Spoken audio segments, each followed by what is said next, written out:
PM Modi से हुई मायावती की मुलाकात और इस मुलाकात के बाद कर दी उन्होंने एक बड़ी मांग और इसकी घोषणा यहां सोशल मीडिया साइट पर भी उन्होंने की है। चलिए खबर जानेंगे विस्तार से। तब तक आप हमारे चैनल टीसी न्यूज चैनल को लाइक एंड सब्सक्राइब करना ना भूलें। सपा सुप्रीमो मायावती अनुसूचित जाति SC/ST कोटे के उप वर्गीकरण के पक्ष में सुप्रीम कोर्ट के फैसले पर ST/SC समुदाय से संबंधित लोकसभा और राज्यसभा के भाजपा सांसदों ने आज शुक्रवार को नहीं बल्कि बीते कल शुक्रवार को संसद में यहां पर जो है प्रधानमंत्री नरेंद्र मोदी से मुलाकात की और उन्होंने एक बड़ी मांग की है। मायावती ने सोशल मीडिया प्लेटफॉर्म के माध्यम से एक्स पोस्ट में लिखा है कि माननीय प्रधानमंत्री द्वारा उनसे भेंट करने गए बीजेपी के SC/ST सांसदों को यह आश्वासन देना है कि SC/ST वर्ग में क्रीमी लेयर को लागू नहीं करना और SC/ST के आरक्षण में कोई उपकरण वर्गीकरण भी नहीं करने की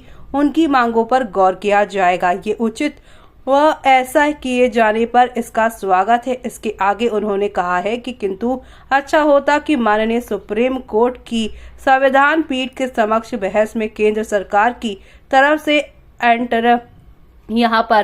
यहाँ एंटर्नी जनरल द्वारा आरक्षण को लेकर SC और ST में क्रीमी लेयर लागू करना तथा और उनका उप वर्गीकरण किए जाने के पक्ष में दलील नहीं रखी गई होती तो शायद ये निर्णय नहीं आता। इसके अलावा बीएसपी सुप्रीमो ने लिखा है कि सुप्रीम कोर्ट के 1 अगस्त 2024 के निर्णय को संविधान संशोधन के जरिए जब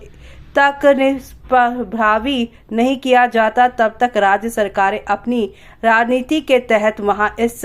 निर्णय का यहाँ इस्तेमाल करके SC/ST वर्ग का उपकरण वर्गीकरण और क्रीमी लेयर को लागू कर सकती है। तो ऐसे में अब आपका क्या कहना है इस पूरे मामले में, क्योंकि अब आपको बता दें कि संविधान संशोधन बिल इसी सत्र में लाया जाएगा। तो वहीं महत्वपूर्ण बात यहाँ पे पॉइंटर्स ये है कि सुप्रीम कोर्ट ने पिछले हफ्ते SC/ST वर्ग के कोटों में उप वर्गीकरण को मंजूरी दी थी। इस दौरान कोर्ट ने कहा था कि SC/ST कैटेगरी के अंदर नई उप श्रेणियां बनाई जा सकती हैं। सुप्रीम कोर्ट ने यह भी कहा था कि राज्य सरकारें कोटे के भीतर कोटे की अनुमति दे सकती हैं, लेकिन उन्हें यह सुनिश्चित करना होगा कि ये निर्णय राजनीतिक महत्वाकांक्षाओं के आधार पर ना लिया जाए। तो ऐसे में अब ये मामला और भी ज्यादा जो है गंभीर होता जा रहा है, जहां पर सत्ता के हाथ में सब कुछ है और विपक्ष यहाँ पर फिलहाल यहाँ पर उनसे मिलकर इस मुद्दे पर बातचीत कर यहाँ पर जो है इस कोटे के अंदर कोटे वाली चीज को